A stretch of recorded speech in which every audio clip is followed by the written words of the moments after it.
નમસ્કાર વિદ્યાર્થી મિત્રો.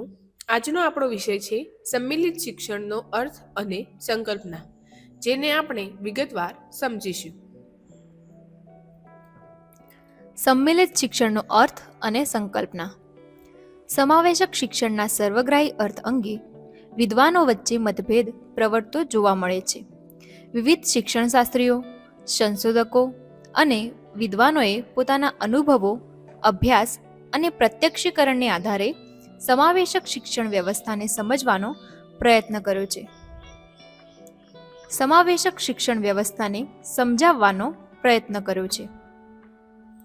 આવા તમામ વિદ્વાનોના સમાવેશક શિક્ષણ અંગેના મંતવ્યોને આધારે સમાવેશક શિક્ષણનો અર્થ આપવો હોય તો કહી શકાય કે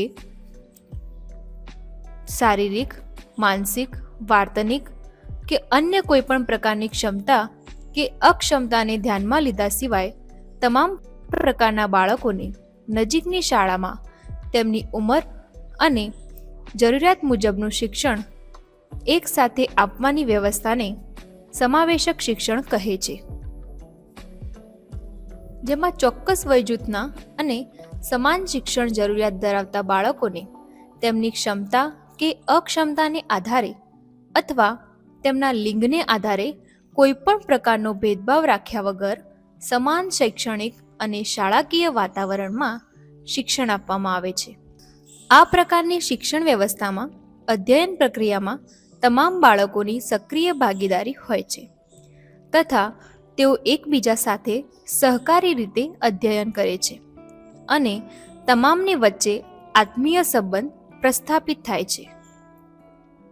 સમાવેશક શિક્ષણ ફક્ત શારીરિક કે માનસિક રીતે અક્ષમ બાળકોને મુખ્ય પ્રવાહમાં લાવવા માટેનું અભિયાન નથી, પરંતુ તેમની સાથે સાથે કોઈ પણ કારણે મુખ્ય પ્રવાહમાં શિક્ષણ મેળવવાથી વંચિત રહેતા બાળકોને કોઈ પણ જાતના જાતીય કે અન્ય પ્રકારના ભેદભાવ વગર સુસંવાદી અને સંપૂર્ણ સામાજિક વાતાવરણમાં શિક્ષણ આપવાનું છે, જેમાં અક્ષમતા ધરાવતા અને નહીં ધરાવતા બાળકોની સાથે સાથે તમામ પ્રકારના બાળકોને સહકારી અધ્યયનમાં તેમની સક્રિય ભાગીદારી સાથે શિક્ષણ આપવામાં આવે છે, જેમાં સક્ષમ અને અક્ષમ બાળકો વચ્ચે સાયુજ્ય અને સંવાદિતાનું વાતાવરણ સર્જાય છે અને તમામ બાળકો એકબીજાનું માન જાળવે છે.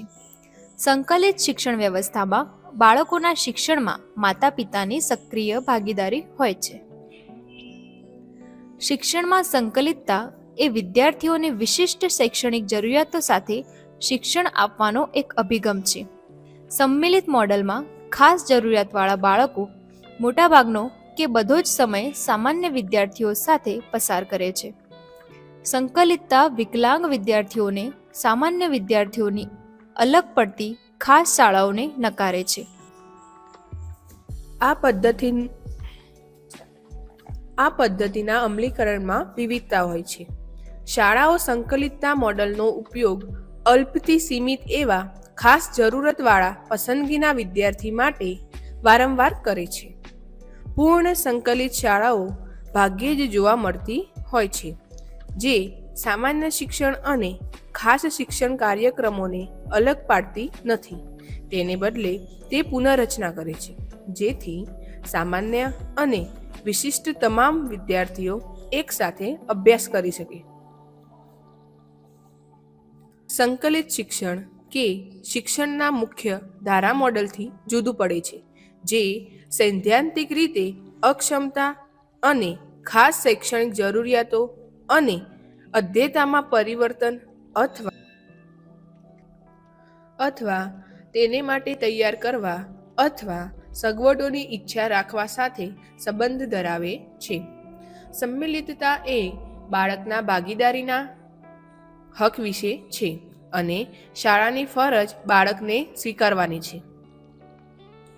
અક્ષમતાઓવાળા વિદ્યાર્થીઓના પૂર્ણ સહભાગિતા પર અને તેઓના સામાજિક, નાગરિક અને શૈક્ષણિક હકોના સન્માન પર ભાર મુકાય છે.